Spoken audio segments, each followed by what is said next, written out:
morning. Welcome back to the Southern Bible Thumper channel. For this upload, we will be reading Deuteronomy chapter 10. At that time the Lord said unto me, Hew thee 2 tables of stone like unto the first, and come up unto me into the mount, and make thee an ark of wood. And I will write on the tables the words that were in the first tables which thou breakest, and thou shalt put them in the ark. And I made an ark of shittim wood, and hewed 2 tables of stone like unto the first, and went up into the mount, having the 2 tables in mine hand. And he wrote on the tables, according to the first writing, the 10 commandments, which the Lord spake unto you in the mount, out of the midst of the fire, in the day of the assembly. And the Lord gave them unto me. And I turned myself and came down from the mount, and put the tables in the ark which I had made, and there they be, as the Lord commanded me. And the children of Israel took their journey from Beeroth of the children of Jachan to Mizerah. There Aaron died, and there he was buried, and Eleazar his son ministered in the priest's office in his stead. From thence they journeyed into Gudoga, and from Gudoga to Jotbath, a land of rivers of waters. At that time the Lord separated the tribe of Levi to bear the ark of the covenant of the Lord, to stand before the Lord, to minister unto him, and to bless in his name unto this day. Wherefore Levi hath no part nor inheritance with his brethren. The Lord is his inheritance, according as the Lord thy God promised him. And I stayed in the mount, according to the first time, 40 days and 40 nights. And the Lord hearkened unto me at that time also. And the Lord would not destroy thee. And the Lord said unto me, Arise, take thy journey before the people, that they may go in and possess the land which I swear unto their fathers to give unto them. And now, Israel, what doth the Lord thy God require of thee, but to fear the Lord thy God, to walk in all his ways, and to love him, and to serve the Lord thy God with all thy heart and with all thy soul, to keep the commandments of the Lord and his statutes, which I command thee this day for thy good? Behold, the heaven and the heaven of heavens is the Lord's thy God, the earth also with all that therein is. Only the Lord had a delight in thy fathers to love them, and he chose their seed after them, even you above all people, as it is this day. Circumcise therefore the foreskin of your heart, and be no more stiff-necked. For the Lord your God is God of gods, and the Lord of lords, a great God, a mighty and a terrible, which regardeth not persons, nor taketh reward. He doth execute the judgment of the fatherless and the widow, and loveth the stranger, in giving him food and raiment. Love ye therefore the stranger, for ye were strangers in the land of Egypt. Thou shalt fear the Lord thy God, him shalt thou serve, and to him shalt thou cleave, and swear by his name. He is thy praise, and he is thy God, that hath done for thee these great and terrible things, which thine eyes have seen. Thy fathers went down into Egypt with 60 persons, and now the Lord thy God hath made thee as the stars of heaven for multitude. So, summarizing Deuteronomy chapter 10.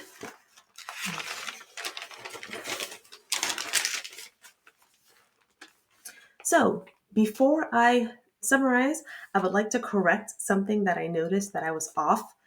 In the Deuteronomy chapter 4 video, I said that Numbers chapter 31 is when God tells Moses that he'll die. I also think that I misquoted a few other things, so I'd like to just go over it again.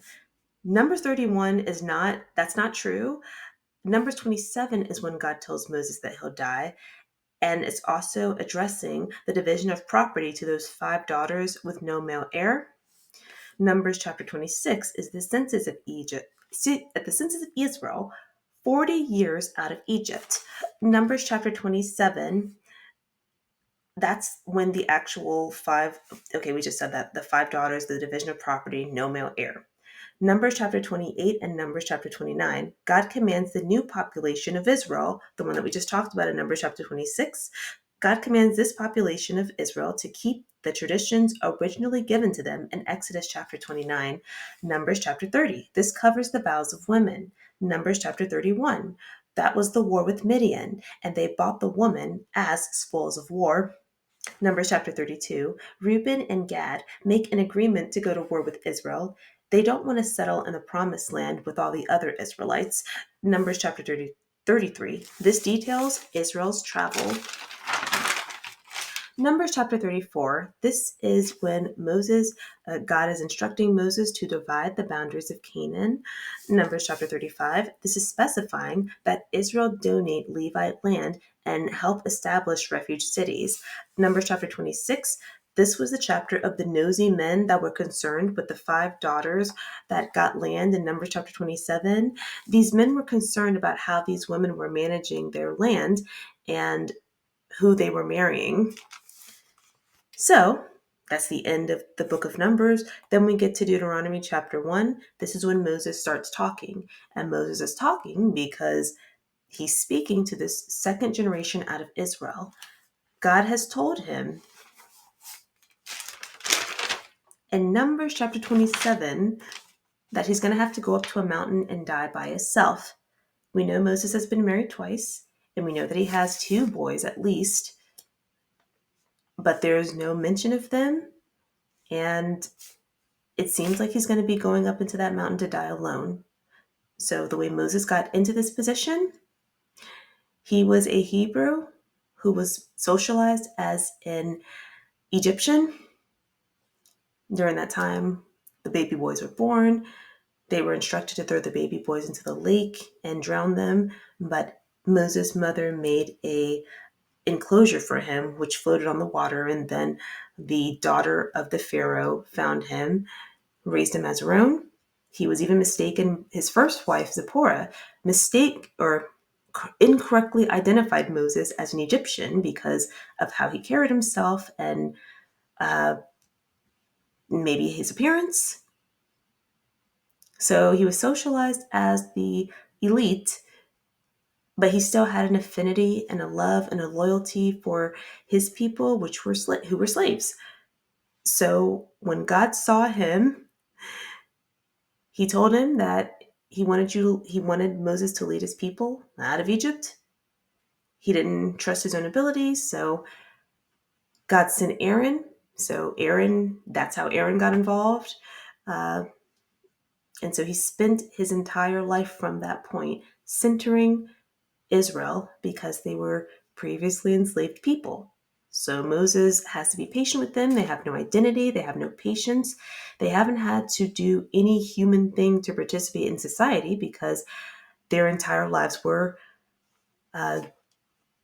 dictated to them. So now that they're not in a situation where they're looking to somebody else for direction all the time and they're supposed to be relying on God, they're not the best humans. So in Numbers chapter 13, God tried to give this Israelite group of people a territory so that they wouldn't have to wander, and they would have been required to fight the people that were there. Israel didn't want to, so God said, hey, we'll try again with the next group or the children that come from you.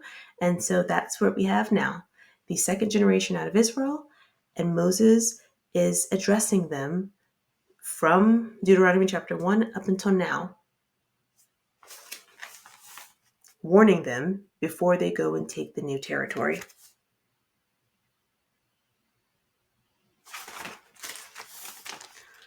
So in Deuteronomy 9, Moses began the reference of Exodus chapter 34. This is when the golden calf was created while Moses was on the mountain with God. So he was on the mountain 40 days and 40 nights. The Israelites grew impatient and they created a calf. And it even insinuates that they were participating in some sort of sexual activity as a group. So Moses got so angry when he came down that he broke both tablets that God just gave him. Verses 1 through 3. God tells Moses to make 2 more stone tablets, go back up the mountain, create a wooden ark to put the tablets in, which he did. Verses 4 and 5.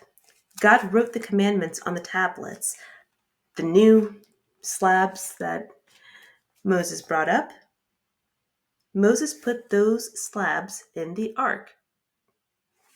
Now we're going to encounter a sidebar or a detour from what Moses is talking about right now. So in verses 6 through 7, Israel travels to two more places. Aaron dies in Mosera, and his son Eleazar takes his place, ministering in the priest's office.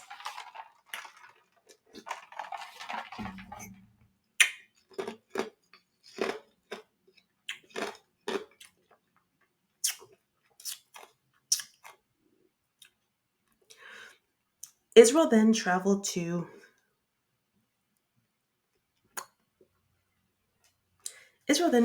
two more places. I'm sorry, that was distracting. So, okay. God tells Moses to make two more stone tablets, come back up the mountain, create a wooden ark to put the tablets in, which he did. He wrote the commandments again on the new slabs. And then Israel traveled to two more places. Aaron dies. His son Eleazar takes his place. Then we get to verses 8 through 9. God designated the Levite tribe to carry the Ark of the Covenant, specifying that the Levites have no inheritance among the Israelites. And it says the Lord is his inheritance, meaning Levi. Yep. Then when we get to verse 10, we're getting back on track from verse 5 when there was a detour. Okay.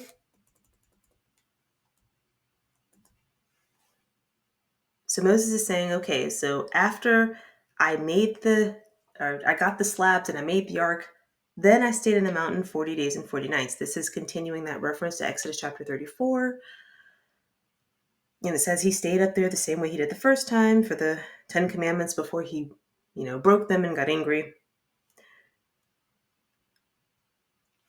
Verse 11, God tells Moses to take the promised land that was promised to their forefathers. And verse 12 through the end. Israel, God is only asking that you fear and serve him, keep his commands and his statutes. God owns all that is in the heavens and the earth. God favored you over the others. Humble yourselves and stop being rebellious. And that's what it means to circumcise the foreskin of your heart. Humble yourselves. Don't be stubborn anymore. The Lord is above all others, and he does not regard status, persons, and that's what that means. He doesn't honor your status. He doesn't regard status. He also doesn't take bribes. He's not partial. He takes no bribe. He executes the judgment of the widow and the fatherless. So he feeds and clothes the hungry. Remember to love your strangers. Israel, you were strangers in Egypt. Honor God, swear or honor his name. He has performed miracles that you have seen. Israel went to Egypt with 70 people, and now you are numerous. Just want to... The only highlight there is just wanting to make sure we underscore that swearing by God's name is meaning to take oaths in his name. And this is how you honor God, is by,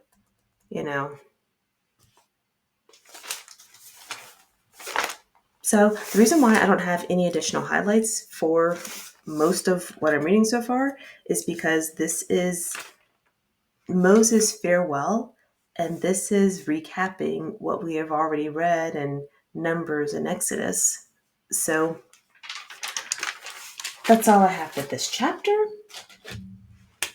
Thank you so much for clicking on the video. Please like, comment, and subscribe. I will welcome you liking, commenting, and subscribing. So I'm going to be less intense. Have a wonderful day.